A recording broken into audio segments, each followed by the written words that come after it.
Hello hi how are I'm fine. ఈరోజు ఏంటంటే బాదుషా చేయబోతున్నానండి. నేను బటర్ తీసుకుంటున్నాను, ఇదిగోండి తీసుకుంటున్నాను అన్నమాట. డాల్డా బదులుగా సన్ఫ్లవర్ ఆయిల్ తీసుకోవాలండి. వేరుశనగల ఆయిల్ అవి పనికిరాదు. ఇదిగోండి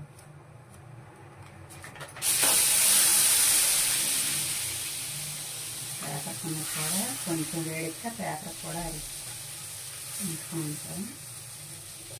ఇది 1 కప్పు మైదా అండి.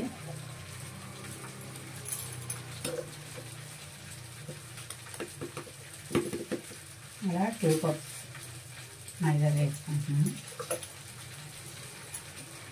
ఉమెన్స్ డే స్పెషల్గా బాల్సా చేసుకున్నానండి. అలాగే ఇందులోనే సాల్ట్ హాఫ్ స్పూన్ వేసుకుంటున్నాను.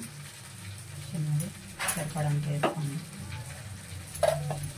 ఇందులో నేను సాఫ్ట్గా క్రంచీగా ఉండడం కోసం, క్రిస్పీగా ఉండడం కోసం నేను 2 బనానాస్ కూడా వేసుకుంటున్నానండి. స్వీట్ కూడా మనం కొంచెం తగ్గించి వేసుకోవచ్చు. నెక్స్ట్ పెరుగు వేసుకుంటున్నానండి.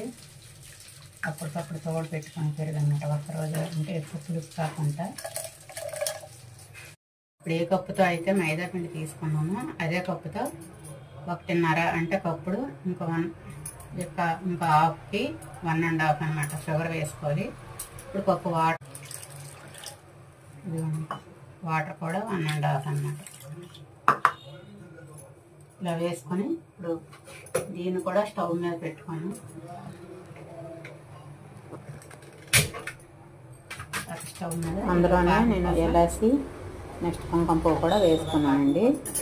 గులాబ్ జామ్ పాకం వచ్చే వరకు మనము ఆ పాకం పెట్టుకొని కొంచెం తిక్కుగా అయితే సరిపోద్దండి. గులాబ్ జామ్ పాకం మీద బనానా ఉన్నాయి కదా,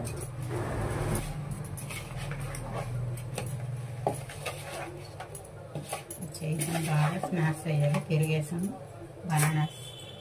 ఇప్పుడు మిగతాది కూడా వెన్న చల్లగైంది కదా. సన్ఫ్లవర్ ఆయిల్ అండి. ఆన్ చేసుకొని కొంచెం వేడయ్యాక మళ్ళీ స్టవ్ ఆఫ్ చేసుకొని అప్పుడు మనం బాదుషా వేసుకోవాలండి. ఇలా ఫింగర్తో ప్రెస్ చేసుకొని వేసుకుంటే అది ఇలా బెలూన్స్లో వచ్చి పైకి తేలుతుంది. అప్పుడు స్టవ్ ఆన్ చేసుకోవాలన్నమాట. అప్పుడు గోల్డెన్ కలర్ వచ్చే వరకు వేయించుకొని పాకంలో వేసుకోవాలండి. చాలా క్రిస్పీగా, పైన క్రిస్పీగా లోపల క్రిస్పీగా వచ్చాయండి. Okay bye friends. మరి మీకు నచ్చితే కామెంట్ చేయండి. Okay bye.